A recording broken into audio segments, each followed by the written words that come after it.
Welcome to our reading of Genesis chapter 2. As we explore this powerful chapter, we will journey through the beauty of creation, the first human relationships, and the deep spiritual truths laid out in this foundational text. At the end of the reading, we'll take the time to dissect the chapter point by point, discussing its significance, lessons, and how it applies to our lives today.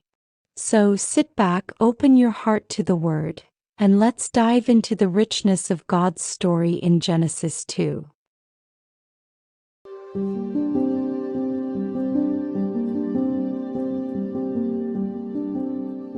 And on the seventh day God ended his work which he had made.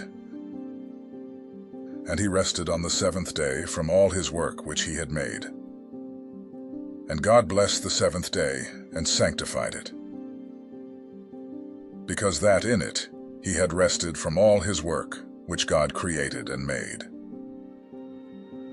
These are the generations of the heavens and of the earth when they were created. In the day that the Lord God made the earth and the heavens, and every plant of the field before it was in the earth, and every herb of the field before it grew.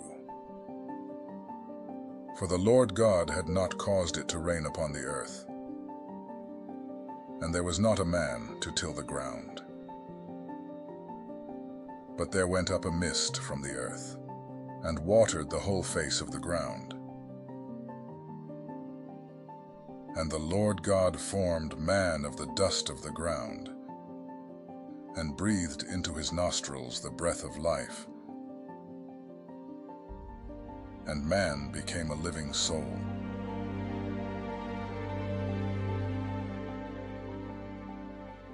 And the Lord God planted a garden eastward in Eden, and there he put the man whom he had formed.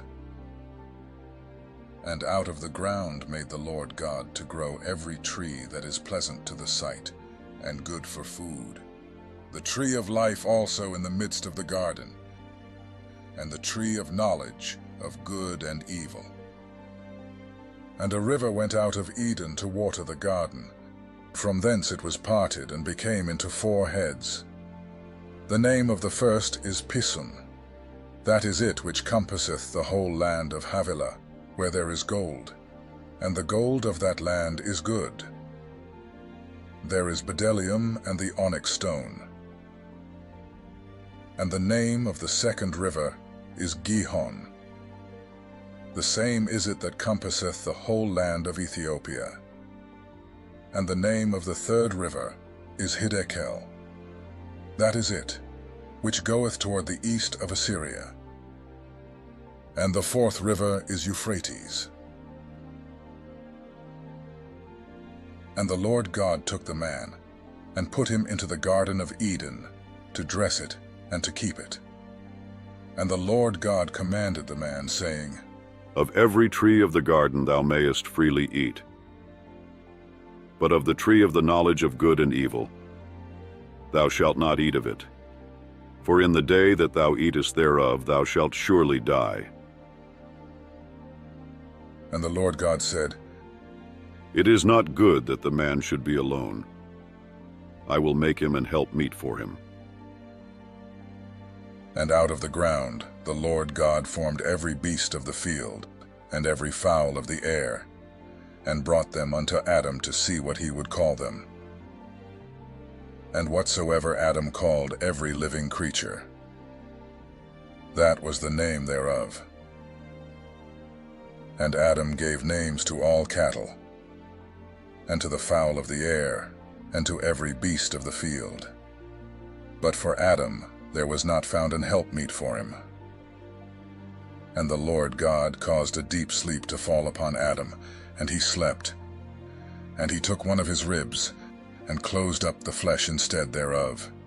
And the rib, which the Lord God had taken from man, made he a woman, and brought her unto the man. And Adam said, This is now bone of my bones, and flesh of my flesh. She shall be called woman, because she was taken